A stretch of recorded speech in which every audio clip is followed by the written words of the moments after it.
கர்த்தர் நல்லவர். அப்படியாக நாங்கள் யாவருமாக அமர்ந்து கொள்வோம்.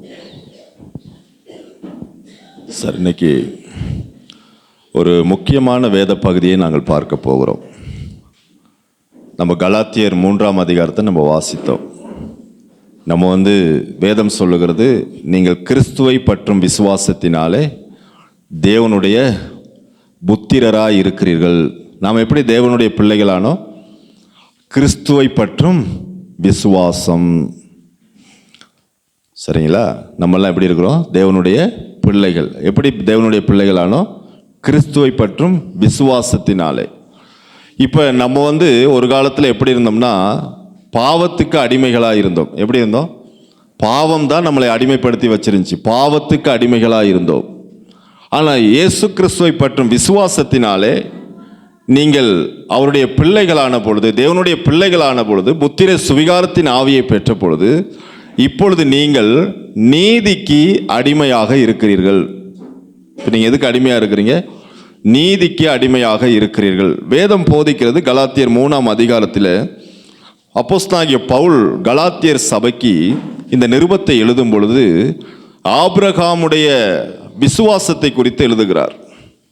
ஆபிரகாமுடைய விசுவாசம்.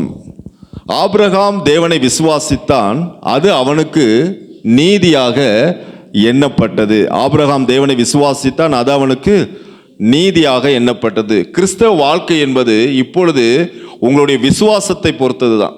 ஆமென். இப்போ நீங்கள் கிரியைகளினாலே எதையும் சாதிக்க முடியாது. கிரியைகளினாலே நீதிமானாக முடியாது. கிரியைகளினாலே பரலோகம் போக முடியாது. கிரியைகளினாலே நன்மை அனுபவிக்க முடியாது. கிரியைகளினாலே, அதாவது நியாயபிரமாண கிரியைகளினாலே எந்த ஒரு காரியத்தையும் உங்களுடைய வாழ்க்கையில் நீங்கள் செய்யவும் முடியாது. அதனால் எந்த ஒரு ஆசீர்வாதத்தையும் பெற முடியாது.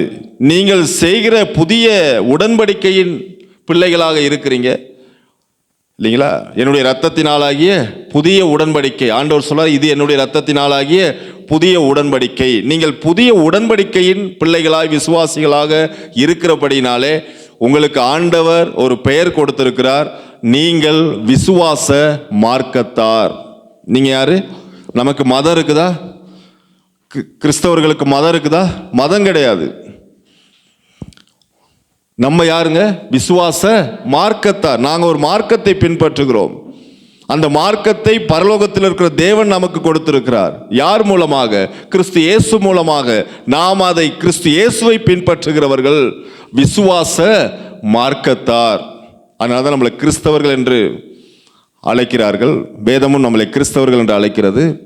ஏனென்று சொன்னால் நாம் விசுவாச மார்க்கத்தார். அப்போ நாம் எப்படி பிழைக்கணும் அப்படின்னு நீங்கள் பார்த்தீங்கன்னா, ஒவ்வொரு பிழைப்பும் விசுவாசத்தினால தான் நாம் பிழைக்க வேண்டும். ஆபிரகாம்னு ஒரு மனுஷன் இருந்தார். நம்ம ஆபிரகாமை குறித்து தெரியாதவங்க யாரும் இருக்க முடியாது, விசுவாசிகள். ஆபிரகாம் என்கிற ஒரு மனிதன் கல்தேயார் தேசத்தில் இருக்கிறார், வாழ்றார். ஒரு மனுஷன். அவர் பாருங்க, எல்லா பாவமும் செஞ்சு எல்லா அக்கிரமும் செய்து வாழ்கிற ஒரு மனுஷன் தான் யாரு? இந்த ஆபிரகாம்.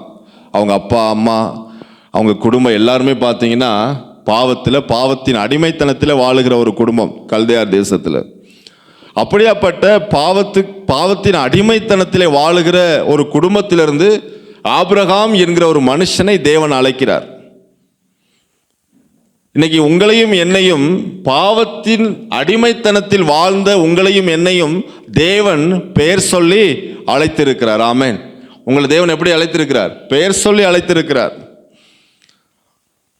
ஆபிரகாமை அழைத்தது போலதான் தேவன் உங்களையும் என்ன செய்திருக்கிறார்? அழைத்திருக்கிறார். ஆபிரகாமை ஏன் அழைத்தார் என்று சொன்னால், தான் தேவன் எவ்வளவு பெரியவர் என்பதை காண்பிப்பதற்கும், தேவன் எவ்வளவு சர்வ வல்லமையுடைய தேவன் என்பதை காண்பிப்பதற்கும், ஆபிரகாமை கொண்டு இந்த உலகத்தில் உள்ள ஜனங்களை எல்லாம் தேவன் கிறிஸ்து இயேசுவுக்குள்ளே தன்னுடைய பிள்ளைகளாக மாற்றுவதற்கு தான் தேவன் ஆபிரகாம் என்கிற ஒரு மனுஷனை தெரிந்து கொண்டார். ஆமென். இந்த உலகத்தில் இருக்கிற எல்லா ஜனங்களும் இந்த ஆபிரகாமுக்குள் ஆசீர்வதிக்கப்படணும். ஆமென். அப்போ அதற்காகத்தான் இந்த பாவ அடிமைத்தனத்தில் இருந்த ஒரு குடும்பத்துக்குள்ள வாழ்ந்த இந்த ஆபிரகாம் என்கிற மனுஷன், ஆபிரகாம் என்கிற இந்த மனிதனை தேவன் அழைக்கிறார். ஆமென். அழைத்து ஆபிரகாமை ஆசீர்வதிக்கிறார். நமக்கு அந்த சம்பவம்லாம் தெரியும். ஆபிரகாம் என்ன செய்கிறார்? தேவன் ஆசீர்வதிக்கிறார். ஆபிரகாம் தேவனுடைய சத்தத்தை கேட்கிறார், அந்த அழைப்பை கேட்கிறார். தேவனை நேரடியாக பார்க்கல, அவர் ஒரு சத்தம் கேட்குது அவருக்கு. தேவன் பேசுகிற சத்தம் ஆபிரகாமுடைய காதில் விழுகுது. தேவன் பேசுகிற அந்த சத்தத்தை கேட்டு ஆபிரகாம் உடனே என்ன செய்கிறார்? கீழ்ப்படுகிறார். அப்போ ஆசீர்வாதம் எப்படி வரும்? கீழ்ப்படுகிறதினால்தான் ஆசீர்வாதம் நமக்கு வருகிறது. கீழ்ப்படியாட்டி ஆசீர்வாதம் வராது. அநேக கிறிஸ்தவர்கள் பார்த்தீங்கன்னா எல்லாம் பைபிள்லாம் வாசிப்பாங்க, பிரசங்கம் கேட்பாங்க, சபைக்கு வருவாங்க, காணிக்க கொடுப்பாங்க, தசமபாகம் கொடுப்பாங்க, எல்லாமே செய்வாங்க. ஆனால் என்ன இருக்காது அவங்கக்கிட்ட? கீழ்ப்படிவு இருக்காது. அந்த கீழ்ப்படிவு இல்லைன்னா தேவனுடைய ஆசீர்வாதத்தை பெற முடியாது. ஆபிரகாம் அந்த சத்தத்தை கேட்டு, தேவனுடைய சத்தத்தை கேட்டு அதை விசுவாசித்து அவர் என்ன செய்கிறார்? கீழ்ப்படுகிறார். நீங்க தேவனுடைய சத்தத்தை கேட்கணும், விசுவாசிக்கணும், கீழ்ப்படியணும். ஆமென்.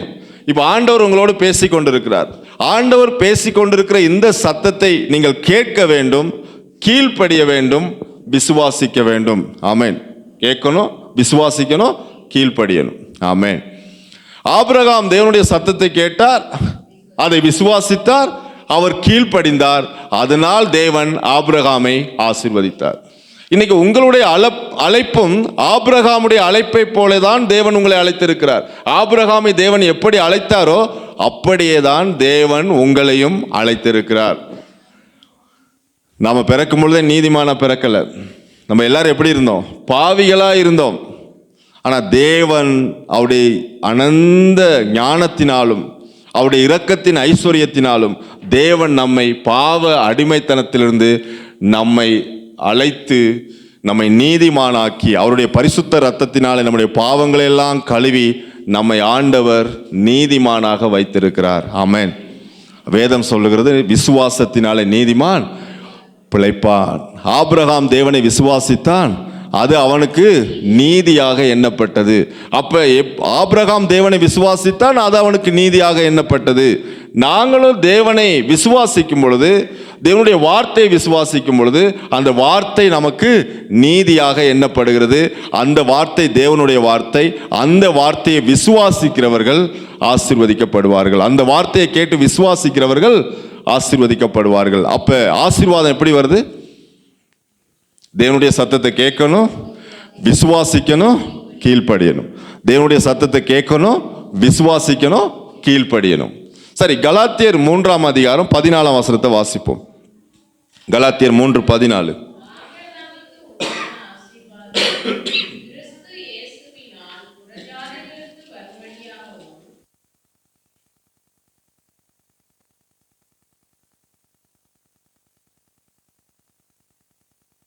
ஆபிரகாமுக்கு உண்டான ஆசீர்வாதத்தை நாம் கிறிஸ்து இயேசுக்குள்ளாக பெறணும், இல்லைங்களா? ஆபிரகாமுடைய ஆசீர்வாதம் என்ன? நம்ம ஏற்கனவே பார்த்துருக்கிறோம்.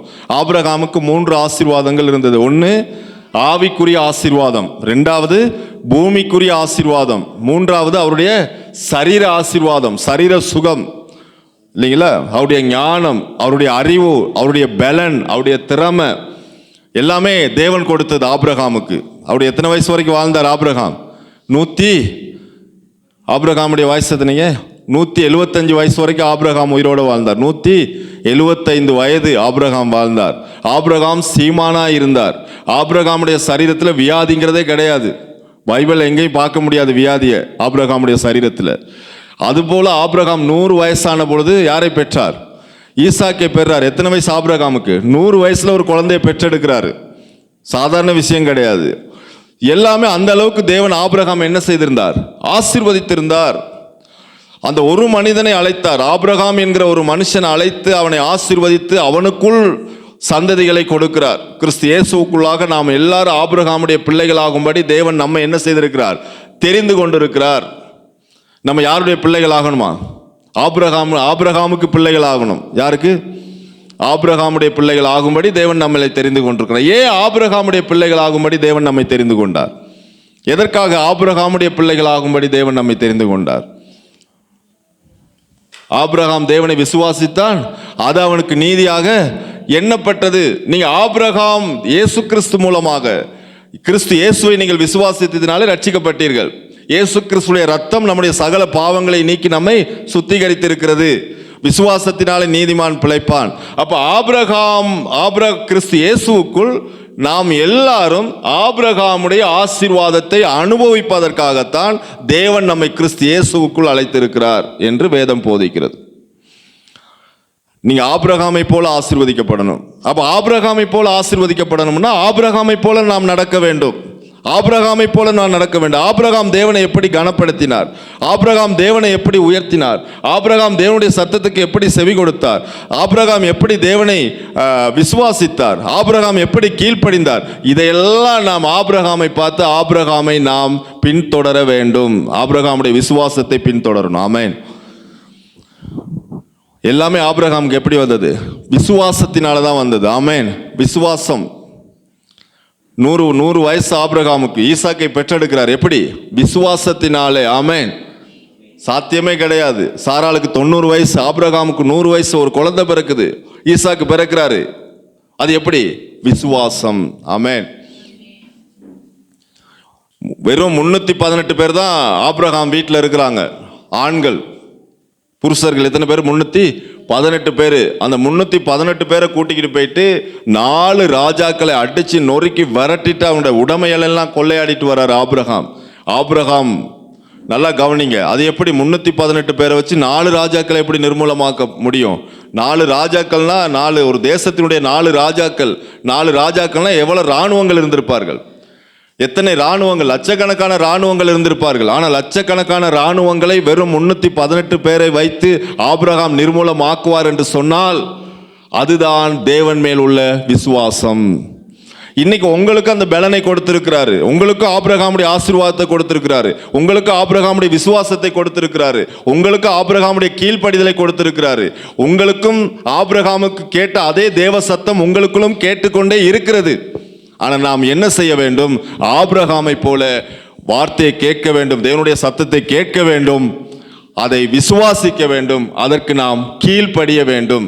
கீழ்ப்படிந்தால் மாத்திரமே நாம் ஆசீர்வாதத்தின் பிள்ளைகளாக மாற முடியும். ஆமென். இல்லாட்டி நாம் ஒரு விசுவாசியாக இருந்துட்டு போகலாம், ஒன்றுமே வாழ்க்கையில் நடக்க போகிறது இல்லை. அநேகருடைய வாழ்க்கையில் எதுவுமே நடக்கலை. காரணம் என்னன்னா, அவங்க இந்த ஆபிரகாமை போல் அவங்க நடந்துக்கல. ஆமென். அதனால தான் ஆபிரகாமுடைய விசுவாசத்தை நமக்கு கொண்டு வருகிறார், ஆபிரகாமுடைய ஆசீர்வாதத்தை கொண்டு வருகிறார். அப்ப சொல்றாரு, ஆபிரகாமுக்கு உண்டான ஆசீர்வாதம் கிறிஸ்து இயேசுவுக்குள் புறஜாதிகளுக்கு வரணும். புறஜாதிகள்னா யாரு? நாம தான் புறஜாதிகள். அப்ப யார் மூலமா வரணும்? கிறிஸ்து இயேசு மூலமாக புறஜாதிகளுக்கு வரணும். அதனாலதான் வேதம் சொல்கிறது, புறஜாதிகளுக்கு வரும்படியாக ஆவியை வரும்படியாகவும் ஆவியை குறித்து சொல்லப்பட்ட வாக்குத்தத்தத்தை நாம் விசுவாசத்தினாலே பெரும்படியாகவும் இப்படி ஆயிற்று. சரி, இதில் நீங்கள் கவனிச்சிங்கன்னா கலாத்தியர் 3ஆம் அதிகாரம் 6ஆம் வசனத்தை நாங்கள் திருப்பிக் கொள்வோம். கலாத்தியர் 3:6 கவனிச்சிங்கன்னா, அப்படியே ஆபிரகாம் தேவனை விசுவாசித்தான், அது அவனுக்கு நீதியாக எண்ணப்பட்டது. ஆகையால் விசுவாச மார்க்கத்தார்கள் எவர்களோ அவர்களே ஆபிரகாமின் பிள்ளைகள் என்று அறிவீர்களா? யார் ஆபிரகாமுடைய பிள்ளைகளா? யாருங்க ஆபிரகாமுக்கு பிள்ளைகளா இருக்க முடியும்? விசுவாச மார்க்கத்தார் தான் யாருடைய பிள்ளைகள்? ஆபிரகாமுடைய பிள்ளைகள். நியாயப்பிரமாணத்தை கை கொள்ளுகிறவர்களோ அல்லது நியாயப்பிரமாணத்தின்படி வாழுகிறவர்களை பற்றி இங்க வேதம் போதிக்கவில்லை. விசுவாச மார்க்கத்தார் தான் ஆபிரகாமுடைய பிள்ளைகள். ஏன்னா ஆபிரகாம் எப்படி நீதிமானாக்கப்பட்டார்? நியாயப்பிரமாண கிரியைகளினாலே ஆபிரகாம் நீதிமானாக்கப்பட்டார்? இல்ல. ஆபிரகாம் எப்படி நீதிமானாக்கப்பட்டார்? விசுவாசத்தினாலே. ஆபிரகாம் எப்படி ஆசீர்வதிக்கப்பட்டார்? விசுவாசத்தினாலே. அப்ப அதுதான் வேதம் சொல்லுகிறது. 7ஆம் வசனத்தில் நாங்கள் பார்க்கிறோம், ஆகையால் விசுவாச மார்க்கத்தார்கள் எவர்களோ அவர்களே ஆபிரகாமின் பிள்ளைகள் என்று அறிவீர்களா? இப்ப நம்ம யாருடைய பிள்ளைகள்? ஆபிரகாமுடைய பிள்ளைகள். எப்படி ஆபிரகாமுடைய பிள்ளைகள் ஆனோம்? விசுவாசத்தினாலே. ஆமென். அப்ப நீங்க ஒவ்வொன்றையும் எதுல சுதந்திரிக்கணும்? விசுவாசத்துல தான். எல்லாமே எதுல வரணும் உங்களுக்கு? விசுவாசத்துல. விசுவாசத்தில் வராத எல்லாம் பாவம். விசுவாசம் தான். ஒரு காரியமா ஜெபம் பண்ணணும். ஆமென். முதல்ல தேவனை தேடுங்க. எந்த ஒரு காரியமா இருந்தாலும் விசுவாசத்துல ஜெபம் பண்ணுங்க, விசுவாசத்துல ஆண்டவரை தேடுங்க, விசுவாசத்துல கேளுங்க. விசுவாசத்துல தான் நாம் பெற்றுக்கொள்ள முடியும். ஆமென். இந்த விசுவாசம் இல்லாதவங்க தான் மாற்று வழியை தேடுறது.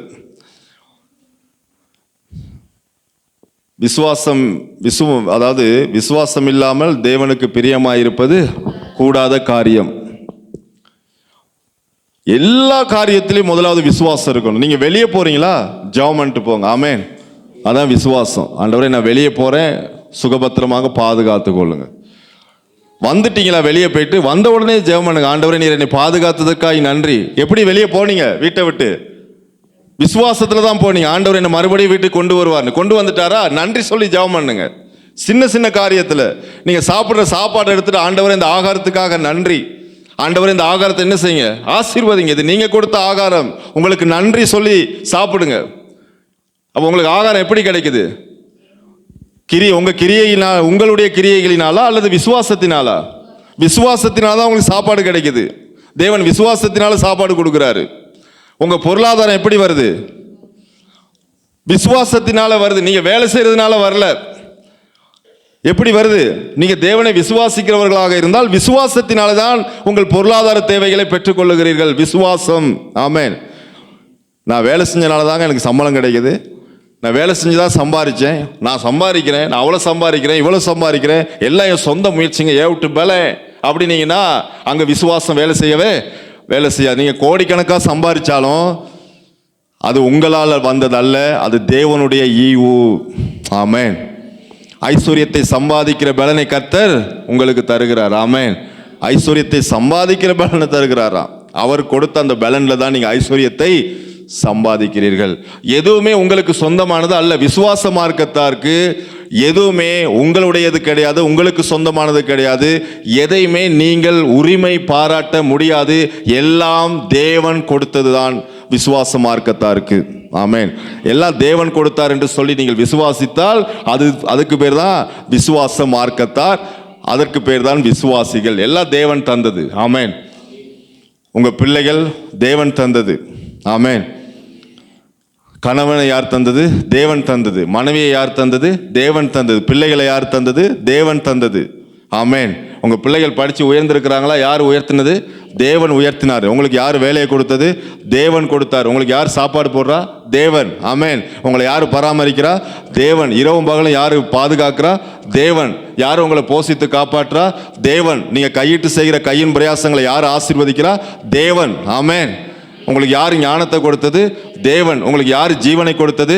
தேவன். நீங்கள் சுவாசிக்கிற மூச்சு, சுவாச மூச்சு யார் கொடுத்தது? தேவன். எல்லாமே தேவன் தான். நீங்க அப்படி விசுவாசித்தாதான் நீங்கள் விசுவாச மார்க்கத்தார்.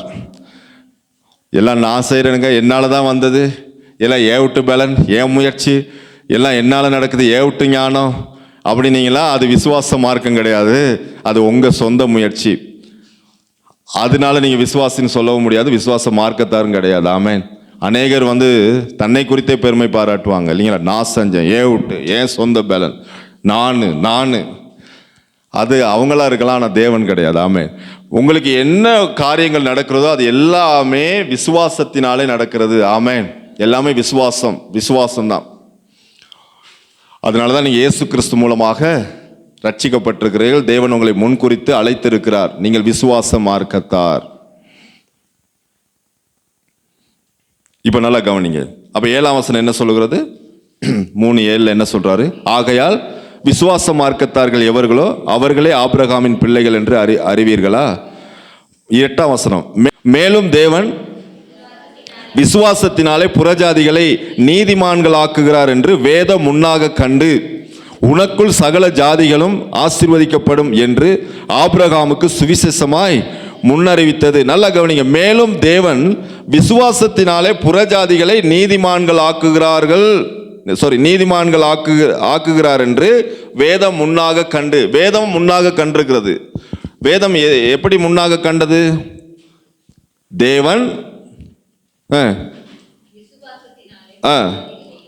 தேவன் விசுவாசத்தினாலே புறஜாதிகளை நீதிமான்கள் ஆக்குகிறார் என்று வேதம் முன்னாக கண்டு. அப்ப தேவனும் புறஜாதிகளை நீதிமான்களாக மாற்றுகிறார் அப்படின்னு வேதம் கண்டிருக்கிறது. எப்படி நீதிமானாக மாற்றுகிறார்? விசுவாசத்தினாலே. ஆமென். புறஜாதிகளை தேவன் விசுவாசத்தினாலே நீதிமானாக்குகிறார். நல்லா கவனிங்க. சரி, அப்படி கண்டு முதல் யாரை ஆண்டவர் அழைச்சார்? அப்ப அழைக்கப்பட்ட முதல் நபர் யார்? முதல் புறஜாதி நபர் யாரு? ஆபிரகாம். அப்ப அதனாலதான் வேதம் யாரை குறித்து முன்னாக கண்டது? ஆபிரகாமை கண்டது. ஆபிரகாம் தான் அதனுடைய முதல் நபர். அந்த ஆபிரகாமுக்குள் எல்லாருமே என்ன செய்யப்படணும்? ஆசீர்வதிக்கப்படணும். அப்ப ஆபிரகாம் யாரை கண்டது? வேதம் யாரை கண்டது? ஆபிரகாமை கண்டது. அந்த ஆபிரகாமை கண்டது. அதனாலதான் சொல்றாரு அடுத்த பகுதியில், பின்பகுதியை பார்த்தீங்கன்னா உனக்குள் அப்படிங்கிறாரு. அப்ப வேதம் யாரை கண்டது? ஆபிரகாமை கண்டது. ஆபிரகாம் தான் அந்த முதல் நபர். அப்ப முதல் சுவிசேஷம் யாருக்கு அறிவிக்கப்பட்டது? ஆமென். எப்ப அறிவிக்கப்பட்டது? கிட்டத்தட்ட 4000-5000 வருஷங்களுக்கு முன்னாடி அறிவிக்கப்பட்டது ஆபிரகாமுக்கு. அப்ப முதல் சுவிசேஷம் யாருக்கு அறிவிக்கப்பட்டது? ஆபிரகாமுக்கு. இப்ப அதே ஆபிரகாமுக்கு ஆண்டவர் சொல்றாரு பாருங்க, உனக்குள் சகல ஜாதிகளும் ஆசீர்வதிக்கப்படும் என்று ஆபிரகாமுக்கு சுவிசேஷமாய் முன்னறிவித்தது. அப்ப அதே ஆபிரகாமுக்கு முதல் சுவிசேஷம் ஆபிரகாமுக்கு அறிவிக்கப்பட்டது. ஆபிரகாமை தேவன் அழைக்கிறார். அதே ஆபிரகாம் கிட்ட சொல்றாரு சகல ஜாதிகளும், இல்லைங்களா, சகல ஜாதிகளும் ஆசீர்வதிக்கப்படும் என்று ஆபிரகாமுக்கு சுவிசேஷமாய் முன்னறிவித்தது. அப்ப சகல ஜாதிகளும் ஆசீர்வதிக்கப்படும் என்று ஆபிரகாமுக்கு தேவன் வாக்குத்தத்தம் பண்றாரு. அந்த வாக்குத்தத்தத்தை வேதம் என்னவென்று சொல்லுகிறது? சுவிசேஷமாய் அறிவிக்கப்பட்டது. அதுதான் சுவிசேஷம். உனக்குள் சகல ஜாதிகளும் ஆசீர்வதிக்கப்படும் என்கிற அந்த வாக்குத்தத்தம் ஆபிரகாமுக்கு சுவிசேஷமாக அறிவிக்கப்பட்டது. சுவிசேஷம் அறிவிக்கப்பட்ட முதல் நபர் ஆபிரகாம். அதனாலதான் உண்மையிலே அந்த வாக்குத்தத்தம், இந்த வாக்குத்தத்தம் யாருக்குரியது அப்படின்னு நீங்க பாத்தீங்கன்னா புறஜாதிகளுக்குரியதுன்றார் பவுல். ஆமென். விசுவாச மார்க்கத்தாருக்கு தான் இந்த வாக்குத்தத்தம் கொடுக்கப்பட்டிருக்கிறது. விசுவாச மார்க்கத்தார் எவர்களோ அவர்களே ஆபிரகாமுடைய பிள்ளைகளாய் இருக்கிறார்கள். நீங்கள் விசுவாச மார்க்கத்தார். முதல் சுவிசேஷம் ஆபிரகாமுக்கு அறிவிக்கப்பட்டது. பின்பதாக நாம் எல்லாருக்கும் அறிவிக்கப்பட்டிருக்கிறது. ஆமென். புறஜாதிகளாகிய நாம் எல்லாருக்கும் அறிவிக்கப்பட்டிருக்கிறது. ஏனென்று சொன்னால் நாம் எல்லாரும் கிறிஸ்து இயேசுவுக்குள் அழைக்கப்பட்டிருக்கிறோம், ரட்சிக்கப்பட்டிருக்கிறோம், நீதிமானாக்கப்பட்டிருக்கிறோம். அப்பா பிதாவை என்று கூப்பிட பண்ணுகிற புத்திர சுவிகாரத்தின் ஆவியை நம்ம பெற்றிருக்கிறோம். பெற்றது மாத்திரமல்ல, ஆபிரகாமுடைய பிள்ளைகளாக தேவன் நம்மை ஆசீர்வதித்திருக்கிறார். ஆமென். இப்போ 9ஆம் வசனத்தை கவனிச்சிங்கன்னா, அந்தபடி 9ஆம் வசனம், அந்தபடி விசுவாச மார்க்கத்தார் விசுவாசமுள்ள ஆபிரகாமுடனே ஆசீர்வதிக்கப்படுகிறார்கள். அப்ப நல்லா கவனிங்க, விசுவாச மார்க்கத்தார், அந்தபடியே விசுவாச மார்க்கத்தார் விசுவாசமுள்ள ஆபிரகாமுடனே. அப்ப நீங்க யாருங்க? முதலாவது விசுவாச மார்க்கத்தார்.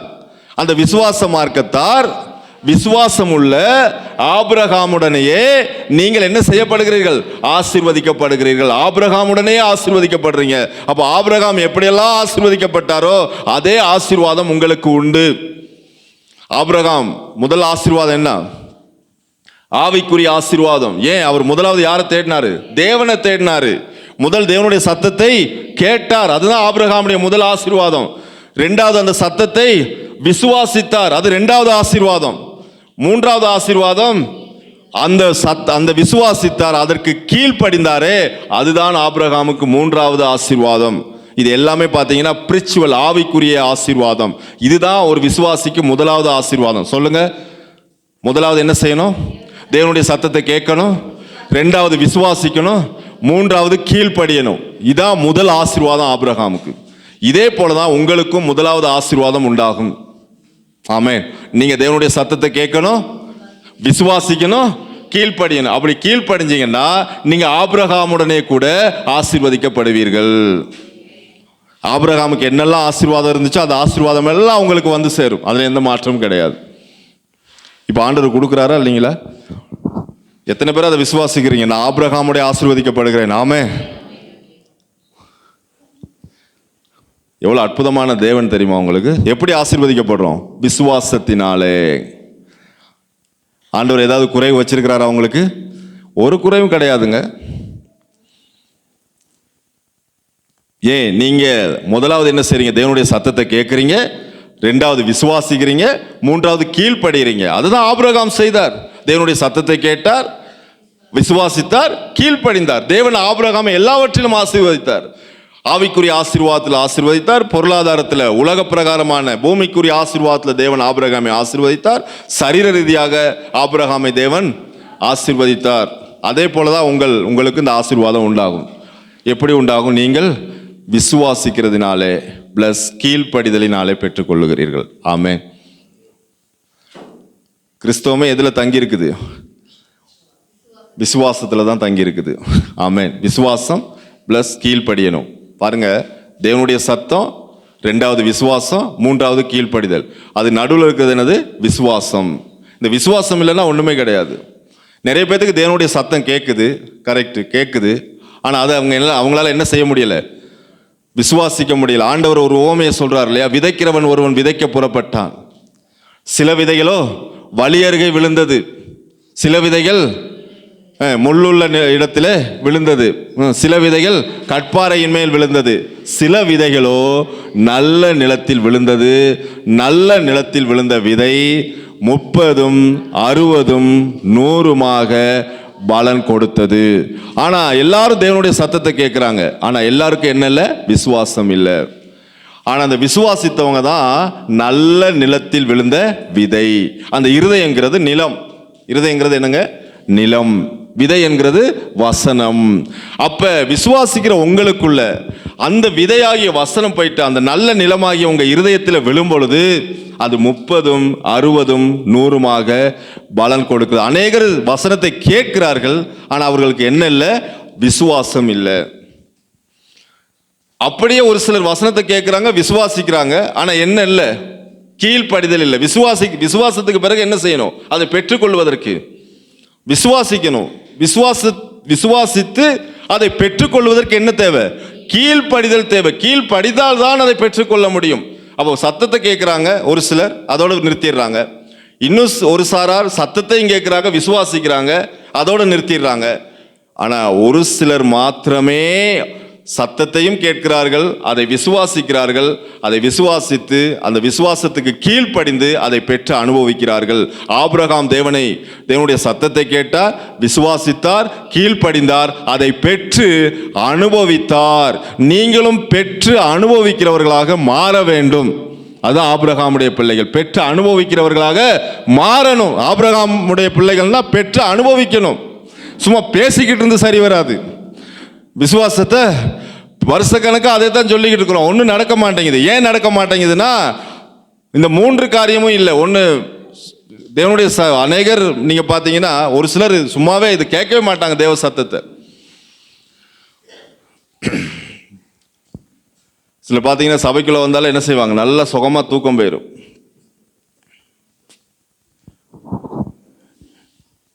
பார்த்துருக்கிறீங்களா? அப்படியே ஓரத்தை பிடிச்சி உட்காந்து என்ன பண்ணிடுவாங்க? எல்லாம் இருந்தா படுத்தாலும் தூக்கம் வர மாட்டேங்குது, சபைக்கு வந்தா நல்லா தூக்கம் வந்துடுது. ஏன்னா அவங்க என்ன நினைக்கிறாங்கன்னா, இந்த விதை என்ன, இந்த நமக்கு இதையா நமக்கு ஏன் தூக்கம் வருது? நல்லா கவனிங்க. ஏன் வேதத்தை படிக்கும் பொழுது ஏன் தூக்கம் வருது? அல்லது தேவனுடைய சத்தத்தை கேட்கும் பொழுது ஏன் தூக்கம் வருது? அது என்ன ஆவியா? கன நித்திரையின் ஆவின்றாரு. காரணம் என்ன தெரியுமா?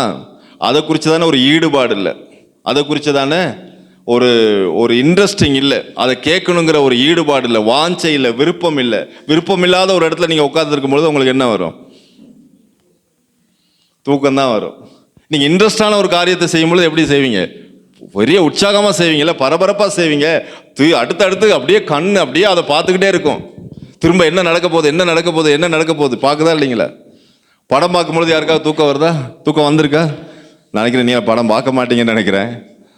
அதே அது 2 ஹவர் படம் முடிகிற வரைக்கும், என்ன கிளைமேக்ஸ் காட்சி வர வரைக்கும் அப்படியே அது கண்ணு எப்படி அதே பார்த்துக்கிட்டு இருக்குது. ஆனால் வேதத்தை வாசிக்கும் பொழுது, வேதத்தை கேட்கும் பொழுது ஏன் தூக்கம் வருதுன்னா அதை குறித்த ஒரு ஈடுபாடு இல்லை, அதை குறித்த ஒரு வாஞ்சை கிடையாது, அதை குறித்த ஒரு நம்ம ஆசீர்வாதமாக இருக்கணும், நான் நல்லா வரணும், தேவனுடைய ஆசீர்வாதத்தை பெறணும், ஆபிரகாமை போல நான் ஆசீர்வதிக்கப்படணும், இந்த சமுதாயத்துக்கு நல்ல மனுஷனாக, நல்ல தேவனுடைய பிள்ளையாக, அநேகருக்கு ஆசீர்வாதம் உள்ளவனாக நான் மாறணும், என் குடும்பம் ஆசீர்வதிக்கப்படணும், என் பிள்ளைகள் ஆசீர்வதிக்கப்படணும், நான் ஒரு ஆவிக்குரிய ரீதியாக ஆபிரகாமை போல ஒரு ஆசீர்வாதம் உள்ளவனாக இந்த சமுதாயத்துக்கும் சபைக்கும் இந்த மக்களுக்கு நான் ஆசீர்வாதம் உள்ளவனாக நான் மாறணும்னு நினைக்கிறதே கிடையாது, அதுக்கு விருப்பமே கிடையாது. அதனால தான் பார்த்தீங்கன்னா அநேகர் வந்து அப்படியே தான் இருக்கிறாங்க, ஒன்றுமே வாழ்க்கையில் மாற்றம் நடக்கலை. ஆனால் இங்கே வேதம் சொல்லுகிறது, நீங்கள் அதை வாஞ்சிக்கணும், விரும்பணும். ஆமென். அடுத்து என்ன நடக்க போகுது, அடுத்து என்ன, அந்த வசனத்தை இந்த அதிகாரத்தை வாசிக்கும் பொழுதே நீங்கள் இன்ட்ரெஸ்டிங்காக வாசிக்கணும். இந்த வேதம்லாம் வாசிக்கும் பொழுது எப்படி வாசிக்கணும்? வாஞ்சியோடு வாசிக்கணும். அடுத்து என்ன நடக்க போகுது, அடுத்து என்ன நடக்க போகுது, அடுத்த ஆண்டவர் என்ன சொல்கிறாரு, அடுத்து என்ன நடந்துச்சு, என்ன நடக்க போகுது, அடுத்து என்ன வசனம் சொல்லுகிறது அப்படின்னு நீங்கள் ஒரு வாஞ்சை, ஒரு இன்ட்ரெஸ்ட் வரணும் வேதம் வாசிக்கும் பொழுது. அப்போ தான் உங்களுக்கு ஆபிரகாமுடைய ஆசீர்வாதத்தை நீங்கள் சுதந்திரிக்க முடியும். ஒரு பைபிள்லாம் ஆதியாகமெல்லாம் படிக்கும் பொழுது அது நிறுத்தவே முடியாது பாருங்க. சரி, இன்னொரு அதிகாரம் படிச்சிடும், இன்னும் அடுத்து என்ன சொல்ல போறாரு ஆண்டவர், இதுக்கு அடுத்த சம்பவம் என்ன, அப்படியே படிச்சு 50 அதிகாரம் படிச்சாச்சு. ஏன்னா அதுல ஒரு இன்ட்ரெஸ்டிங் வருது. அடுத்து என்ன சம்பவம் நடந்திருக்குது, எப்படி ஆண்டவர் எப்படி ஆசீர்வதிச்சிருக்கார், என்ன நடத்தியிருக்கிறார், ஒரு வாஞ்ச, ஒரு விருப்பம் வரலையா உங்களுக்கு? அப்படி வரணும் பாருங்க. சில நேரங்கள் பேப்பர் வாசிக்கிறவங்க இருப்பாங்க. அந்த மாதிரி பேப்பர்லாம் பார்த்தீங்கன்னா அது முழுசாக வாசித்து முடிச்சுட்டு தான் பேப்பரை வைப்பாங்க. அவ்வளோ இன்ட்ரெஸ்டிங். அடுத்தடுத்து என்ன இருக்குன்னு உடனே பேப்பரை வாங்கி பார்த்து முடிச்சிடுவாங்க. 2 ஹவரில் அவங்க முழு பேப்பரையும் படித்து முடிச்சிடுவாங்க. அப்புறம் தான் அவங்களுக்கு தூக்கமே வரும். அதில் ஒரு திருப்தி, அப்பாடா படித்து முடிச்சிட்டோம். சில பேர் கதை புத்தகம் வாசிப்பாங்க பாருங்க. கதை புத்தகம் வாசிக்கும் பொழுது டக்குன்னு வாசித்து அது இன்ட்ரெஸ்டிங், கதை நல்லா இன்ட்ரெஸ்டிங்காக போகும் கதை புத்தகங்கள்லாம்.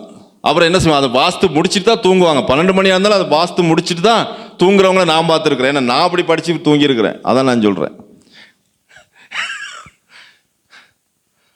ஆனால் அந்த கதைகள்லாம் பார்த்தீங்கன்னா ஒரு பிரயோஜனமும் இருக்காது பாருங்க. எல்லாமே கற்பனை கதைகள் தான். அப்படியே அது அப்படியே இன்ட்ரெஸ்ட் ஆகுறாங்க. படமெல்லாம் அப்படி தானே, ஒரு கற்பனை கதை என்ன செய்கிறாங்க, நல்ல இன்ட்ரெஸ்டிங்கை கொடுக்குறாங்க திரும்ப பார்க்குறதுக்கு.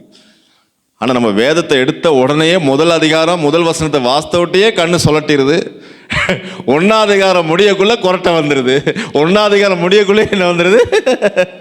ஆமாம், அவ்வளோ தூரம் அதில் இன்ட்ரெஸ்டிங்கே கிடையாது பாருங்க. அந்த வாஞ்சை வரணும் பாருங்க. உலகத்தில் இருக்கிற காரியங்களுக்கெல்லாம் நம்ம வாஞ்சையோட விருப்பத்தோடு இருக்கிறோம். ஆனால் வேதத்தில் நமக்கு வாஞ்சை விருப்பம் இல்லாமல் இருக்குது. ஆமே. ஜெபம் பண்ணுங்கன்னா 5 நிமிஷத்துக்கு பிறகு தான் எங்கேயாவது இருந்து ஒரு சத்தம் வருது. அதுலேயே நான் 4 நிமிஷம் 5 நிமிஷம் எடுத்துருது. யாரும் ஜெபம் பண்ணுறதுக்கே ஒரு இன்ட்ரெஸ்டிங். ஏங்க, ஒரு விண்ணப்ப ஜெபம் கொடுத்தா என்ன செய்யணுங்க, ஒரு இன்ட்ரெஸ்டிங்காக என்ன செய்யணும், ஏன்னு தெரியல, அது வரவே மாட்டேங்குது. அது ஒரு ஒரு நிமிஷம் 2 நிமிஷம் வெயிட் பண்ணி தான் என்ன செய்யுது. அடுத்து என்ன நினைக்கிறீங்க, உங்களை தாழ்த்தி நினைக்கிறீங்களா, நம்ம ஜெபம் பண்ணால் பிழையாயிருன்னு நினைக்கிறீங்களா? நீங்கள் யாரை பிரியப்படுத்த ஜெபம் பண்ணுறீங்க, மனுஷனையா தேவனையா? நம்ம ப்ரேயர் யாருக்காக, தேவனை பிரியப்படுத்த. ஊழியம் யாருக்காக, தேவனை பிரியப்படுத்த, மனுஷனை கிடையாது. மனுஷன் வந்து பிழையா நினைச்சிருவான்னா அது நம்ம கிட்ட இருக்கிற தாழ்வு மனப்பான்மை. ஆமை, நல்லா கவனிங்க. அதெல்லாம் இன்ட்ரெஸ்டிங் இருக்கணும் பாருங்க. தேவனை துதிச்சு ஆராதிக்கும் பொழுது நல்ல இன்ட்ரெஸ்டிங் இருக்கணும். நல்ல நமக்கு ஒரு என்ன இருக்கணும், வாஞ்சை இருக்கணும். தேவனை ஆராதிக்கிறதுல இருதயத்திலேருந்து அந்த வாஞ்சை வரணும், அந்த சந்தோஷம் வரணும். ஆராதிக்கும் பொழுது அந்த மகிழ்ச்சி வரணும். ஜெபம் பண்ணும் பொழுது அந்த மகிழ்ச்சி வரணும், சந்தோஷம் வரணும். நான் ஜெபம் பண்ணால் கர்த்தர் என்ன செய்வார், கேட்பாருங்க. நீங்கள் ஜெபம் பண்ணால் கேட்பார் தெரியுமா உங்களுக்கு? பிசா சொல்லலாம், பண்ணாத இரு, அவங்க பண்ணுவாங்க, கொஞ்சம் வெயிட் பண்ணு. நம்ம பண்ணால் ஒரு மாதிரி ஆயிட்டா அப்படியே சொல்லி உங்களை பண்ண விடாம பண்ணிடுவான். ஏன்னா ஆண்டவர் அன்னைக்கு உங்கள் ஜெபத்தில் தான் அந்த அற்புதத்தை வச்சிருப்பார் தெரியுமா உங்களுக்கு? நீங்கள் ஜெபம் பண்ணால் அற்புதம் நடக்கும். ஆனால் ஆவியானவர் சொல்லுவார், நீ பண்ணு அப்படிம்பாரு. நம்ம அப்படியே இங்கிட்டு பார்ப்போம், அது பண்ணுதா இது பண்ணுதா, கடைசி யாரும் பண்ணலன்னா டக்குன்னு பண்ணிட வேண்டியதா. இல்லை அப்படியெல்லாம் வெயிட் பண்ணவே கூடாது பாருங்க. ஒரே ஆள் தான் பண்ணணுங்கிற கட்டாயமும் கிடையாது. ஜெபம் நீங்கள் எல்லாரும் ஜெபிக்கிறவர்களாக மாறணும். ஆமென், எல்லாரும் ஜெபிக்கணும். பாருங்க, சீசர்கள் வந்து எத்தனை வருஷம் ஆண்டவர் பயிற்சி கொடுத்தார் சீசர்களுக்கு? 3.5 வருஷம் பயிற்சி கொடுத்தார் இல்லைங்களா சீசர்களாக. அதுக்கப்புறம் பார்த்தீங்கன்னா அவங்க வந்து பெந்தெகோஸ்தே நாளுக்கு பிறகு 120 பேர் மேல் வீட்டறையில் இருந்தாங்க. அதுக்கு பிறகு பார்த்தீங்கன்னா அந்த சீசர்கள் தான் அப்போஸ்தலராக இருந்து ஊழியம் செய்தாங்க. மரித்தவர்களை உயிரோடு எழுப்புனாங்க, வியாதிஸ்தர்களை சுகமாக்குனாங்க. எவ்வளோ பெரிய வல்லம் அவங்களுக்குள்ள வந்துருச்சு. எத்தனை வருஷம்? 3.5 வருஷத்துக்கு பிறகு. நம்மலாம் கணக்கு போட்டோம்னா 10ஆல் பெருக்கணும் 3.5. அப்போ 30 வருஷத்துக்கு மேலாம் விசுவாசியாக இருக்கிறோம். ஆனால் எந்த அற்புதமும் என்ன செய்யலைன்னா, என்ன காரணம் அப்படின்னு நீங்கள் பார்த்தீங்கன்னா, இந்த ஆபிரகாமை போல உங்களை ஃபீல் பண்ணணும். ஆபிரகாமை போல நான் இந்த சம்பவத்தை படிக்கும்பொழுது நான் ஆபிரகாமை தான் பார்ப்பேன். அவரை போல தான் ஆண்டவரை நான் இருக்கணும், அவரை தான் நான் ஃபாலோ பண்ணணும். நீங்கள் அவரை பார்த்தானே பார்க்க சொன்னீங்க இல்லைங்களா? ஆபிரகாமுடைய ஆசீர்வாதம் கிறிஸ்து இயேசுக்குள்ளாக புறஜாதிகளுக்கு வரணும். அப்படின்றாரு. அப்போ யார் நம்ம பார்க்கணும்? ஆபிரகாமை குறித்து பார்க்கணும். அவர் எப்படி நடந்தார், எப்படி போனார், எப்படி இருந்திருப்பார், ஒரு கற்பனை பண்ணி பார்க்கணும். ஆபிரகாம் எப்படி ஜெபித்திருப்பார், ஆபிரகாம் அந்த 318 பேரை கூட்டிக்கிட்டு எப்படி யுத்தத்துக்கு போயிருப்பார். உங்களுக்கு அந்த அப்படியே அந்த ஒரு கற்பனை இல்லை, அந்த படமாக வரணும் முன்னுக்கு ஆபிரகாமை குறித்து. அப்படி வரும் பொழுது அதை அப்படியே கற்பனை பண்ணி நீங்கள் பார்க்கும் பொழுது உங்களுக்கே ஆவியில் பெரிய ஒரு மகிழ்ச்சி உண்டாகும், ஒரு பெரிய வெற்றி உண்டாகும் ஆவியில். நம்ம அப்படி பார்க்கறது இல்லை, கற்பனை பண்ணி என்ன செய்யறதில்ல, என்னமெல்லாம் கற்பனை பண்ணுவோம்.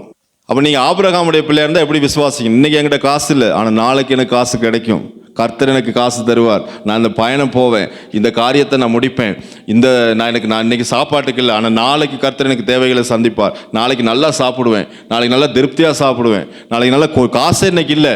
ஆனால் நீங்கள் எப்படி கற்பனை பண்ணுறீங்க? நாளைக்கு கோழியை வெட்டி நீங்கள் அடுப்பில் வச்சு ஆக்குற மாதிரி கற்பனை பண்ணணும். ஒன்றும் இல்லாட்டி கூட அது அப்படியே நடக்கும். தெரியுமா உங்களுக்கு? காசே இல்லாட்டி கூட நீங்கள் பேசல காசு வச்சுருக்கோம், 1000 ரூபா எடுத்து 2000 ரூபா எடுத்து இல்லை 5000 ரூபா எடுத்து மாத்திர மாதிரி அல்லது சாமா வாங்குற மாதிரி கற்பனை பண்ணி பாருங்க. தேவன் அப்படி தான் ஆசீர்வதிக்கிறார். ஆபிரகாம் தாங்க பார்த்தாரு. ஏன் வானத்து நட்சத்திரங்களை பார்க்க சொன்னார்? மேலே பாருப்பா, அதை பார்த்து கற்பனை பண்ணுங்கிறாரு. அதை என்ன கூடுமானால் என்னன்றார், என்ன கூடுமா, ஏன் அதை பார்த்து கற்பனை பண்ண சொன்னார்? அப்படி பார்க்குறாரு. எவ்வளோ நேரம் ஆபிரகாம் பார்த்துக்கிட்டு தான் தெரியல. நான் நினைக்கிறேன் அடிக்கடி பார்த்துருப்பாரா இருக்கும் அதை போயிட்டு. ஏன்னா யார் சொன்னது? தேவன் சொன்னார். அதனால நிறைய தடவை ஆபிரகாம் அந்த நட்சத்திரங்களை பார்த்து கற்பனை பண்ணியிருப்பார். என் பிள்ளைகளாம் அப்படி தான் இருப்பாங்கப்பா அப்படின்னு அவர் நினச்சி கற்பனை பண்ணியிருப்பார். அவர் கற்பனை பண்ண மாதிரி நடந்துச்சா இல்லையா? ஆபிரகாமுடைய பிள்ளைகளை இப்போ என்ன முடியுமா? முடியவே முடியாதுங்க. அப்போ நம்ம என்ன செய்யறோம்னா, விசுவாசங்கிறது ரொம்ப முக்கியமான ஒரு பாயிண்ட் கிறிஸ்தவ வாழ்க்கையில். விசுவாசமே இல்லைன்னா நம்ம தேவனை மகிமைப்படுத்த முடியாது. பிசாசுடைய தந்திரம் என்னன்னா, எதுலேருந்து நம்மளை விழத்தள்ளுறான்? விசுவாசத்திலிருந்து ஜனங்களை தள்ளி விட்டுறான். அதனால தான் இங்கே நாங்கள் வேதத்தில் பார்க்குறோம். இன்னொரு வசனத்தை கூட நம்ம பார்க்கலாம் பாருங்க. 3:28 வாசிங்களே. 26 என்ன சொல்றாரு அப்படின்னா, நீங்கள் எல்லாரும் கிறிஸ்து இயேசுவை பற்றும் விசுவாசத்தினால் தேவனுடைய புத்திரரா இருக்கிறீர்கள். எப்படி தேவனுக்கு புத்திரரா? நீங்க கிறிஸ்து இயேசுவை பற்றும் விசுவாசத்தினாலே நீங்க தேவனுடைய புத்திரரா இருக்கிறீர்களே. 27 வசனம், ஏனெனில் உங்களில் கிறிஸ்துவுக்குள்ளாக ஞானஸ்தானம் பெற்றவர்கள் எத்தனை பேரோ அத்தனை பேரும் கிறிஸ்துவை தரித்து கொண்டீர்களே. நல்லா கவனிங்க. நீங்க எப்படி கிறிஸ்துவை தரித்து கொண்டீங்க அப்படிங்கிறதுக்கு எப்படி உரிமை பாராட்ட முடியும்? நான் ஆண்டவருடைய பிள்ளை, நான் கிறிஸ்துவை தரித்து கொண்டிருக்கிறேன், அப்பா பிதாவை என்று கூப்பிட பண்ணுகிற புத்திர சுவிகாரத்தின் ஆவியை பெற்றிருக்கிறேன், நான் ஆண்டவருடைய பிள்ளை, நான் கன்ஃபார்மா விசுவாச மார்க்கத்தார் தான், நான் ஆபிரகாமுடைய பிள்ளை தான், நான் தேவனுடைய பிள்ளை தான் எப்படி நீங்க கன்ஃபார்ம் பண்ண முடியும்? ஞானஸ்தானம் தான் அதை உறுதிப்படுத்துகிறது. ஞானஸ்தானம் தான் உங்களை என்ன செய்கிறது? அந்த வசனம் அருமையான வசனம் 27, ஏனெனில் உங்களில் கிறிஸ்துவுக்குள்ளாக ஞானஸ்தானம் பெற்றவர்கள் எத்தனை பேரோ அத்தனை பேரும் கிறிஸ்துவை தரித்து கொண்டீர்களே. ஞானஸ்தானம் பெற்றவர்களா யாரை தரித்து கொண்டிருக்கிறீங்க? கிறிஸ்துவை தரித்து கொண்டிருக்கிறீங்க. நீங்க கிறிஸ்துவ உறுதியாகி ஞானஸ்தானம் பெற்றுட்டீங்க, நீங்க கிறிஸ்துவை தரித்து கொண்டிருக்கிறீங்க, நீங்க ஆண்டவருடைய பிள்ளையா இருக்கிறீங்க. அதை உறுதிப்படுத்துவது எது? ஞானஸ்தானம். ஹல்லேலூயா.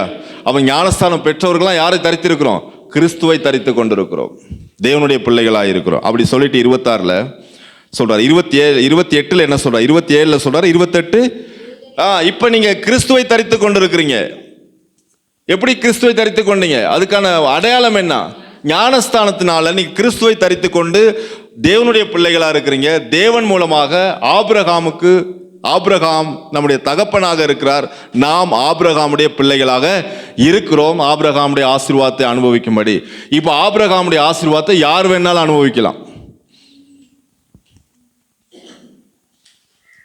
அடுத்த வசனம் 28 என்ன சொல்றாரு?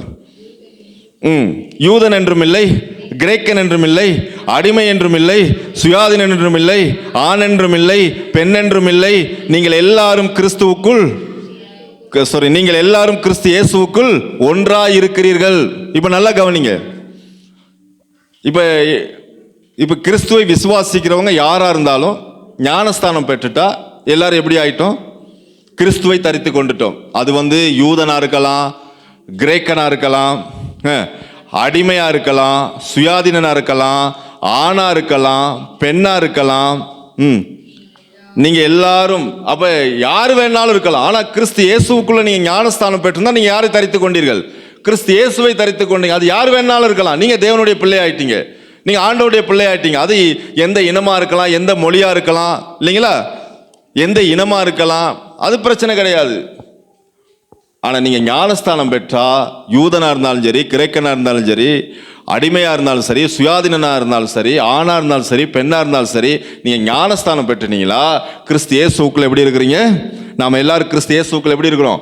ஒன்றா இருக்கிறோம். இங்க அடிமை கிடையாது, இங்க யூதன் கிடையாது, இங்க கிரேக்கன் கிடையாது, இங்க சுயாதீனன் கிடையாது, இங்க ஆண் இல்ல பெண் இல்ல, எல்லாரும் கிறிஸ்துவுக்கு எப்படி இருக்கிறோம்? ஒன்றா இருக்கிறோம். அதான் ரொம்ப முக்கியம். அடுத்த வசனம் ரொம்ப முக்கியம். நீங்கள் கிறிஸ்து உடையவர்களானால், இப்ப நம்ம நல்லா கவனிங்க. நீங்கள் கிறிஸ்து உடையவர்களானால், 29ஆம் வசனம், நீங்கள் கிறிஸ்து உடையவர்களானால் ஆபிரகாமின் சந்ததியாரும் வாக்குத்தத்தத்தின்படியே சுதந்திரருமாயும் இருக்கிறீர்களே. நீங்கள் கிறிஸ்து உடையவர்களானால் வாக்குத்தத்தத்தின்படி நீங்க யாராம்? கிறிஸ்துவினுடையவர்களானால் ஆபிரகாமின் சந்ததியாரும் வாக்குத்தத்தத்தின்படியே சுதந்திரருமாயும் இருக்கிறீர்கள். இப்ப நீங்களாம் யாரு? யாருடைய பிள்ளைகள்? ஆபிரகாமுடைய பிள்ளைகள். அப்புறம் வாக்குத்தத்தத்தின்படி சுதந்திரர். இப்ப நீங்க அடிமையா சுதந்திரரா? நீங்க சொல்றதை பார்த்தா என்ன அடிமைன்னு தான் விளங்குது. சுதந்திரராமே இல்ல, சுதந்திரம்னா எப்படி சொல்லணும்? ஒரு அடிமையா? அடிமை தான், நாங்க அடிமைங்க அப்படின்னு சொல்லணும். சுதந்திரம்னா நான் யாரு? சுதந்திரவாளி. ஆமேன். நான் கிறிஸ்து இயேசுவுக்குள் நான் எப்படி இருக்கிறேன்? சுதந்திரவாளியா இருக்கிறேன். வாக்குத்தத்தத்தின்படி நான் சுதந்திரவாளி. ஆமேன். நான் கிறிஸ்து இயேசுவுக்குள்ள ஞானஸ்தானம் பெற்றிருக்கிறேன். நான் ஆண்டவருடைய பிள்ளையா இருக்கிறேன். அதனால நான் ஆபிரகாமின் சந்ததியாகவும் இருக்கிறேன், பிளஸ் சுதந்திரவாளியாகவும் இருக்கிறேன். ஆமேன். இப்ப நீங்க சுதந்திரவாளி. உங்களை இனிமே யாரும் என்ன செய்ய முடியாது? அடிமைப்படுத்த முடியாது. ஆமேன். அப்ப நம்ம ஆபிரகாமுடைய ஆசீர்வாதத்தை நாங்க பெறணும். சுதந்திரவாளி. அப்ப எப்படி பாருங்க, அப்ப யார் வேணாலும் ஆபிரகாமுடைய ஆசீர்வாதத்தை அனுபவிக்கலாம். முன்ன யார் அனுபவிச்சா? யூதர்கள், அதாவது இஸ்ரவேலர்களும் இஸ்லாமியர்களும் ஆபிரகாமுடைய பிள்ளைகள் தான். ஆனா இப்ப கிறிஸ்து இயேசு மூலமாக புறஜாதிகளும் ஆபிரகாமுடைய பிள்ளைகள் ஆகும்படி தேவன் நமக்கு ஸ்லாக்கியத்தை கொடுத்திருக்கிறார். நமக்கு அந்த வாக்குத்தத்தத்தை கொடுத்திருக்கிறார். இப்ப நாமளும் ஆவிக்குரிய பிரகாரமாய் ஆபிரகாமுடைய ஆசீர்வாதத்தை அனுபவிக்க முடியும். அப்ப அனுபவிக்கணும்னா நாம என்ன செய்யணும்? ஆபிரகாமுடைய ஆசீர்வாதத்தை நீங்கள் பூரணமாக அனுபவிக்க வேண்டும் என்று சொன்னால் நீங்கள் என்ன செய்ய வேண்டும்? ஆபிரகாமை போல செய்ய வேண்டும். ஆபிரகாம் என்ன செய்தார்? தேவனுடைய சத்தத்தை கேட்டார், அதை விசுவாசித்தார், அதற்கு கீழ்ப்படிந்தார். கீழ்ப்படிந்ததினாலே ஆபிரகாம் தேவனுடைய ஆசீர்வாதத்தை சுதந்தரித்தார். இன்னைக்கு நீங்க ஆபிரகாமுடைய பிள்ளையா இருக்கிறீங்க அப்படின்னா யார் செய்த மாதிரி செய்யணும்? ஆபிரகாம் செய்தது போல இருக்கணும். ஏன்னா அப்பா மாதிரி தான் புள்ள, இல்லைங்களா? பிள்ளைகளை பார்த்து என்ன சொல்லுவாங்க? ஆமா, உங்க அப்பா மாதிரியே இருக்கடா அப்படிம்பாங்க, இல்லையா? ஏன் அப்பா மாதிரியே இருக்குன்னு சொல்லுவாங்க? அவர் ரோல் யாருங்க? அப்பா தான். அதனால பிள்ளைகள் அதிகமாக அப்பா மாதிரி செய்த காரியத்தை செய்வாங்க. ஏன்? சில குணாதிசயங்கள் யாருக்கு மாதிரி இருக்கும்? அப்பா மாதிரியே இருக்கும். அப்படியே செய்யாட்டி கூட அவங்க டிஎன்ஏல யாருடைய சுபாவம் இருக்கும்? அப்பாவுடைய. அவங்களுடைய மரபணு யாருக்கு இருக்கும்? அப்பாவுக்குள்ள சுபாவம் தான் பிள்ளைக்கு இருக்கும். அது மாதிரி பிரிச்சுவல் ஆவிக்குரிய பிரகாரமாய் நீங்களும் நானும் ஆபிரகாமுடைய பிள்ளை, ஆபிரகாமுடைய பிள்ளைகள். அப்ப நம்ம டிஎன்ஏ யாருடைய டிஎன்ஏ? ஆபிரகாமுடைய டிஎன்ஏ. இந்த பூமிக்குரிய ஆசீர்வாதத்தில் ஆண்டவர் சொல்ல ஆபிரகாமை போல நீ இருந்தால் அவனுக்கு பிள்ளைகளா இருப்பீங்கன்றார். அப்ப ஆபிரகாம் முதல் தேவனுடைய சத்தத்தை கேட்டார், அதை விசுவாசித்தார், அதற்கு கீழ்ப்படிந்தார், அவர் தேவனால் ஆசீர்வதிக்கப்பட்டார். ஆமென். இன்னைக்கு நீங்க அதுதான் உங்களுக்கு பிரச்சனையா? ஆபிரகாமை போல செய்யுங்க. ஆபிரகாம் பிரச்சனை வந்த நேரம் என்ன பண்ணாரு? யாரை விசுவாசித்தாரு? தேவனை தான் விசுவாசித்தாருங்க. லோத்தை பிடிச்சிட்டு போயிட்டாங்க. லோத்து, அவனுடைய மனைவி, அவனுடைய பிள்ளைகள், அவனுடைய உடைமை, ஆடு மாடு மந்தைகள் எல்லாத்தையும் பிடிச்சிட்டு போயிட்டானுங்க. ஒருத்தன் சொல்றான் ஆபிரகாம் கிட்ட, லோத்தை என்ன பண்ணிட்டாங்க? சோதம் குமார பட்டணத்திலிருந்து இந்த 4 ராஜாக்கள் பிடிச்சிட்டு போயிட்டாங்க. எல்லா உடைமைகள் எல்லாம் கொண்டு போயிட்டாங்க, ஆடு மாடுகள் எல்லாம் கொண்டு போயிட்டாங்க, ஜனங்கள் எல்லாம் 4 ராஜாக்கள் கொண்டு போயிட்டான் அப்படின்னு சொன்ன பொழுது ஆபிரகாம் எப்படி 318 பேரை கூட்டிக்கிட்டு யார் மேல விசுவாசத்தை வைக்கிறாரு? தேவன் மேல விசுவாசம் வைத்து அந்த யுத்தத்துக்கு போறாரு. கடைசி யுத்தம் தோல்வி அடைஞ்சதா? இல்லை, மாபெரும் வெற்றி வாகை சூடிக்கொண்டு ஆபிரகாம் எல்லா உடைமைகளையும் எடுத்துக்கொண்டு லோத்தையும் கூட்டிக் கொண்டு அவருடைய மனைவி பிள்ளைகளை கூட்டிக் கொண்டு அந்த ஜனங்களையும் கூட்டிக் கொண்டு அவருடைய உடைமைகளெல்லாம் கூட்டிக் கொண்டு அது இல்லாமல் அந்த அவங்க வீட்டு உடைமைகளையும் எடுத்துக்கொண்டு ஆபிரகாம் மாபெரும் வெற்றி வாகை சூடி திரும்பி வருகிறார். அந்த வெற்றியை யார் கொடுத்தான்னு ஆபிரகாம் வாயிலே சொல்றாரு, இந்த வெற்றியை என் சர்வ வல்லமையுடைய தேவன் எனக்கு இந்த வெற்றியை தந்தார். ஆமென். இந்த வானத்தையும் பூமியை உண்டாக்கின தேவன் தான் இந்த வெற்றி எனக்கு தந்தார். நான் தேவனால் ஆசீர்வதிக்கப்பட்டவன், தேவனே எனக்கு வெற்றியை தந்தார், நான் தேவனை விசுவாசிக்கிற மனுஷன் அவரே சாட்சி கொடுத்தார். இன்னைக்கு பிரச்சனையா ஆபிரகாமை போல தேவன் மேல விசுவாசத்தை வைங்க. ஆமே. வியாதியா என்ன செய்யணும்? விசுவாசத்தை யார் மேல வைக்கணுங்க? தேவன் மேல வைங்க. அவர் தான் யாருங்க? நம்முடைய பரம இயேசுதான் யாருங்க? பரம வைத்தியர்.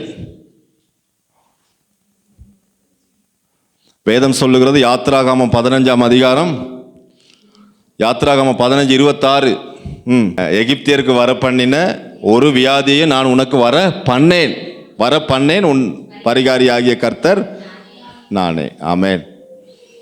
அப்ப நம்முடைய பரிகாரியாகிய கர்த்தர் யாருங்க? தேவன் இயேசு கிறிஸ்து. வியாதியா உங்க முழு நம்பிக்கை யார் வைக்கணும்? தேவன் மேல வைங்க, அவர் சுகமாக்குவார். ஆமென். எப்படி சுகமாகும்? 100% சுகமாகுங்க. 100% நான் சொல்றேன் சுகமாகுன்றேன். நான் 100% 100% சுகமாகும். எப்படி சுகமாகும்? யாத்திராகமம் 15:26 வாசிங்க. நல்ல கவனிங்க. எப்படி சுகமாகுன்றாரு? நீ உன் தேவனாகிய கர்த்தரின் சத்தத்தை கவனமாய் கேட்டு, நீ உன் தேவனாகிய கர்த்தரின் சத்தத்தை கவனமாய் கேட்டு. எப்படி கேட்கணும் சத்தத்தை? ஆபிரகாம் எப்படி கேட்டார்? ஆபிரகாம் கையில பைபிள் இருந்துச்சா? ஆபிரகாம் வாழ்ந்த காலத்துல வேதம் இருந்துச்சா? பைபிள் இருந்துச்சா? இல்ல. அப்ப என்ன செய்தார் ஆபிரகாம்? தேவனுடைய சத்தத்தை கவனமாய் கேட்டார். இன்னைக்கு நமக்கு பைபிள் இருந்தே கவனமா கேட்க மாட்டேங்கிறோம். எல்லார் கையிலயும் வேதம் இருக்குதா இல்லைங்களா? ஆனா சத்தத்தை கவனமா கேட்கறது இல்லை. ஆனா அன்னைக்கு ஆபிரகாம் கையில வேதமே இல்லை. தேவனுடைய சத்தத்தை எப்படி கேட்டாரு? கவனமாய் கேட்டார். கவனமாய் கேட்டு, கர்த்தரின் சத்தத்தை கவனமாய் கேட்டு அவர் பார்வைக்கு செம்மையானவைகளை செய்து. அவருடைய பார்வைக்கு, ஆபிரகாம் தேவனுடைய பார்வைக்கு செம்மையானதை செய்தாரா, இல்லாட்டி தேவன் அருவருக்கிற மாதிரி காரியங்களை செய்தார்? ஆபிரகாம் செம்மையானதை செய்தார். தேவனுடைய காரியங்கள் சொல்லும் பொழுது, தேவனுடைய சத்தத்தை கேட்ட பொழுது ஆபிரகாம் தேவனுடைய சத்தத்துக்கு மிக கவனமாய் செவி கொடுத்தார். ஒன்றாவது. ரெண்டாவது, தேவனுடைய பார்வைக்கு ஆபிரகாம் அவர் செய்த சகலவற்றையும் செம்மையாகவே செய்தார். ஆபிரகாமுடைய காரியத்திலே தேவன் பிரியப்பட்டார், விருப்பம் அடைந்தார். அதனால தான் தேவனே ஆபிரகாமை பார்த்து சொன்னார், ஆபிரகாம் என்னுடைய சிநேகிதன். ஆபிரகாம் யாருடைய சிநேகிதனா? தேவனுடைய சிநேகிதன். சிநேகிதன்னா நண்பன். அன்று தேவன் பார்த்து சொல்றார், என்னுடைய நண்பன். அப்புறம் சத்தத்தை கவனமா கேட்டிருக்கிறாரு, தேவனுடைய பார்வைக்கு செம்மையானதை செய்திருக்கிறாரு. அவருடைய கட்டளைகளுக்கு செவி கொடுத்து அவருடைய நியமங்கள் யாவையும் கை கொண்டால். அவருடைய கட்டளைகளுக்கு செவி கொடுத்தாரா ஆபிரகாம்? செவி கொடுத்தார். தேவன் சொன்ன எல்லாவற்றையும் கை கொண்டாரா? கை கொண்டார். கை கொண்டால் நான் எகிப்தியருக்கு வர பண்ணின வியாதிகளில் ஒன்றையும் உனக்கு வர பண்ணேன். ஒன்றையும் நான் உனக்கு. ஆபிரகாமுக்கு எங்கேயாவது வியாதி இருந்ததாக நீங்க வேதத்தில் வாசித்திருக்கிறீங்களா? ஆபிரகாம் எத்தனை வயசு வாழ்ந்தாரு? 175 வருஷம் வாழ்ந்தாரு. 175 வயசுலையும் ஆபிரகாமுக்கு எங்கேயுமே வியாதியே கிடையாது. வியாதியே இல்லை ஆபிரகாமுக்கு. வியாதிங்கிறது ஆபிரகாமுக்கு கிடையவே கிடையாது. அப்ப எப்படி இருந்தார் ஆபிரகாம்? 175 வயசு எப்படி இருந்தார்? நல்ல சுகதேகியா வாழ்ந்தார். காரணம் என்ன? அவருடைய சத்தத்தை கவனமாய் கேட்டு, தேவனுடைய பார்வைக்கு செம்மையானவைகளை செய்து, அவர் கட்டளைகளுக்கு செவி கொடுத்து, அவருடைய நியமங்கள் எல்லாம் அவர் என்ன செய்திருக்கிறார்? கை கொண்டிருக்கிறார். அதனாலதான் ஆபிரகாம் 175 வருஷம் சுகதேகியாக வாழ்ந்து மரித்தார். எகிப்தியருக்கு வர பண்ணின ஒரு வியாதியும் நான் உனக்கு வர பண்ணேன். நானே உன் பரிகாரியாகிய கர்த்தர். நானே உன் பரிகாரியாகிய கர்த்தர். பரிகாரினா என்ன அர்த்தம் தெரியுமா உங்களுக்கு? பரிகாரினா என்னங்க அர்த்தம்? தமிழில் அழகான வார்த்தை பரிகாரி. உன் பரிகாரியாகிய கர்த்தர் நானே அப்படிங்கிறாரு. பரிகாரிங்கிறது வைத்தியர் கிடையாது. உங்களை எல்லாவற்றிலும் பராமரிக்கிறவர், எல்லாவற்றிலும் உங்களை பராமரிக்கிறவர். இப்போ பரிகாரினா சொல்லுவோம், எப்படி தெரியுமா பரிகாரி? இப்போ ஒரு நோயாளியை பார்க்கறதுக்கு ஒருத்தரை கொண்டு வச்சிருக்கிறாங்க, சரிங்களா? ஒரு நோயாளி இருக்கிறாங்க, ஒரு வியாதியில் இருக்கிறாங்க, வியாதி வருத்தம் படுக்கையில் இருக்கிறாங்க. அவங்கள கொண்டு பார்க்கறதுக்காக ஒருத்தரை வந்து சம்பளம் கொடுத்து வச்சிருக்கிறாங்க. அந்த சம்பளம் கொடுத்து வைத்திருக்கிற அந்த வேலைக்காரர் அந்த ஐஸ்வர்யவானாகிய அந்த வியாதிக்காரரை எப்படி பார்ப்பார்? மருந்து மட்டும்தான் கொடுப்பாரா? சாப்பாடு மட்டும்தான் ஊட்டுவாரா? எல்லாமே அவர் தான் செய்யணும், குளிப்பாட்டணும், அவ்வளவு வேலையும் அந்த அந்த அந்த அவரை பார்க்கறதுக்கு வச்சிருக்காங்களா வேலையாள், அந்த வேலையாள் தான் அந்த நோயாளிக்கு அவ்வளவு வேலையும் செய்யணும், அவ்வளவு கவனிக்கணும். டாய்லெட் போனாலும் என்ன செய்யணும்? அள்ளி வீசிட்டு கழுவி விடணும். ஏன்னா அவர் யாரு? நோயாளி ஆயிட்டார், பாட்டு பெட்ல இருக்கிறாரு, அவரால் எழும்ப முடியாது, அவர் எல்லாமே அவர் தான் செய்யணும். அதுக்கு பேர் தான் என்னது? பரிகாரி. பரம வைத்தியர் தான் அவரு. வைத்தியர் வேலையை மட்டும் அவர் செய்யல, பரிகாரியாக இருக்கிறார். இயேசு ஊழியம் கொல்ல வரவில்லை, ஊழியம் செய்ய வந்தார். அப்ப இயேசு கிறிஸ்து உங்களுக்கு எப்படி இருக்கிறார்னா பரிகாரியாக இருக்கிறார். பரிகாரனா எல்லா விதத்திலையும் உங்களை பராமரிக்கிறவர். ஒரு ஐஸ்வர்யவானாகி அந்த நோயாளிக்கு அந்த நோயாளியை பார்க்கறதுக்கு பராமரிக்க சம்பளம் கொடுத்து வச்சிருக்க அந்த வேலையால் அந்த ஐஸ்வர்யவானாகிய நோயாளியை எப்படியெல்லாம் கவனிச்சுக்கிறாரோ, எந்தெந்த விதத்தில் அவரை கவனிச்சுக்கிறாரோ, அதே போலதான் நம்முடைய பரிகாரியாகிய பரம தகப்பன் நம்மை எல்லாவற்றிலும் நம்மை கவனித்துக் கொள்ளுகிறார். எத்தனை பேர் விசுவாசிக்கிறீங்க?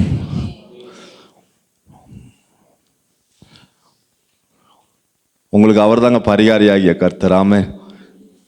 நீங்க பெட்ல எழும்ப முடியாட்டி இருந்தா கூட உங்களை அவர் எழுப்பி தூக்கி விடுவார், தெரியுமா உங்களுக்கு? ஆமா, நீங்க அப்படியே பெட்ல இருந்துட்டு என்ன சாப்பிடணும்னு ஆசைப்படுறீங்களோ அந்த சாப்பாடை கொண்டு வந்து கொடுப்பாருங்க உங்களுக்கு. உங்களுக்கு ஒண்ணுமே இல்லைன்னா எத்தனை பேர் மரிக்கிற தருவாயில போயிட்டு ஜீவன் அடைஞ்சிருக்கிறாங்க, தெரியுமா உங்களுக்கு? இயேசு கிறிஸ்து லாசர் மரித்து 4 நாள் ஆயிற்று. எத்தனை நாளுங்க? 4 நாள். லாசர் செத்து 4 நாள் ஆச்சு. சகோதரியெல்லாம் என்ன பண்றாங்க? ஓன்னு அழுக. ஆண்டவருக்கு நியூஸ் போகுது, அவர் ஊழியம் செய்துகிட்டு இருக்கிறாரு. அவர் 4 நாள் கழிச்சு தான் வர்றாரு லாசரை பார்க்கறதுக்கு. வரும்பொழுது எல்லாரும் கட்டி பிடிச்சிட்டு என்ன செய்யறாங்க? இயேசுவை கட்டி பிடிச்சிட்டு அழுகிறாங்க. இயேசுக்கும் அப்படியே துக்கத்தில் வேதனையில் அவருக்கும் கண்ணீர் வருது. ஆனால் போயிட்டு லாசர் கல்லறையில் போயிட்டு பார்க்குறாரு, போகவே முடியலை. என்ன செய்து? பொடி நாத்தம். ஜனங்கள் எல்லாம் இயேசு பின்னாடி இருக்கிறாங்க. இயேசு என்ன சொல்றாரு? லாசரு மரிக்கவில்லை, லாசர் எப்படி இருக்கிறான்? நித்திரையாய் இருக்கிறான். இப்போ லாசருக்கு பரிகாரம் பண்ண போறாரு. நம்மளா இருந்தா என்ன செய்வோம்? பொடி பொணம் நாடுறதை பார்த்துருக்கீங்களா?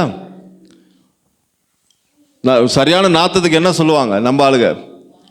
என்ன நாத்தம் அடிக்கும்பாங்க? பொணம் நாத்தம் அடிக்குதும்பாங்க. என்ன நாத்தம்? பொண நாத்தம். அந்த அளவுக்கு நாத்தம் பயங்கரமா இருக்கும், பொண நாத்தம். நம்மளா இருந்தா போவோமா? யாருமே போகல. பொண நாத்தம் யாருன்னு சொன்னது? லாசருடைய பொடி நாறுதுன்னு யார் சொன்னா? லாசருடைய சகோதரி. அவளுக்கு கூட தாங்க முடியல, அவ்வளோ பாசம் அன்பு இருக்குது, ஓன அழுகிறா கதறா. ஆனா நாத்தத்தை அவளால் என்ன செய்ய முடியல, தாங்க முடியல. ஆனா இயேசு அதை பத்தி ஒண்ணுமே சொல்லலையே. அவர் கல்லறையில போயிட்டு சொல்றாரு, கிட்ட போயிட்டு லாசர் மரிக்கவில்லை, அவன் எப்படி இருக்கிறான்? அப்ப அவருக்கு நாத்த அடிச்சிருக்குமா அடிச்சிருக்காதா? சொன்னாரா? ஐயோ நாறுது, நான் வரமாட்டேன், என்ன விட்டுருங்க ஆள் அப்படின்ட்டு வந்தாரா? அதுக்கு பேர் தான் பரிகாரியாகிய கர்த்தர். நார்னாலும் நாத்தடிச்சாலும் ஒரு பரிகாரிக்கு அது பிரச்சனையே கிடையாது. ஆமென். பரிகாரி என்ன பண்றாரு? போயிட்டு லாசருவே கல்லறையில் போயிட்டு என்ன செய்யற? லாசருவே நீ எழும்பி வெளியே வாப்பான்றாரு. அவர் சொந்த சகோதரியே அன்பு வச்சிருக்கிறா, அழுகிறா.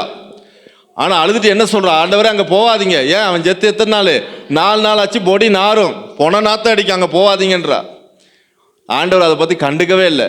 இல்ல லாசர் மரிக்கவில்லை, உயிரோடு இருக்கிறான். அவன் உயிரோடு இருக்கிறவன் பொடி நாருமா? நாராது. இயேசுக்கு நாத்தடிக்கல. யாருக்கு நாத்தடிச்சிச்சு? அவிசுவாசிக்கு நாத்தடிக்குது. விசுவாசிக்கிறவர் யாருக்கு நாத்தம்? கிடையாது. ஆண்டவர் லாசருவை உயிரோடு இருப்பார். அதுதான், அதுக்கு பேர் தான் என்னது? பரிகாரி. அப்ப இயேசுவை போல நம்ம குணாதிசய உடையவர்களா இருக்கணும். இயேசு எப்படி பரிகாரியாக இருந்து அவர் எப்படி தன்னுடைய பிள்ளைகளை எப்படி பராமரிச்சார், எப்படி பாதுகாத்தார். குஷ்டரோகியை யாருமே தொட முடியாது. குஷ்டரோகி யாருமே தொட முடியாது. தொட்டா என்ன நடக்கும்? குஷ்டம் உடனே பரவும். ஆண்டவர் குஷ்டரோகி அவனே சொல்றான், ஆண்டவரே, மத்தேயு 8ஆம் அதிகாரம் 1 வசனத்துல மலையிலிருந்து இறங்கி வராரு. குஷ்டரோகி என்ன சொல்றான்? ஆண்டவரே, உமக்கு சித்தமானால் என்னை சுத்தமாக்க உம்மால் ஆகும். ஏன்னா யாரும் தொட மாட்டாங்க.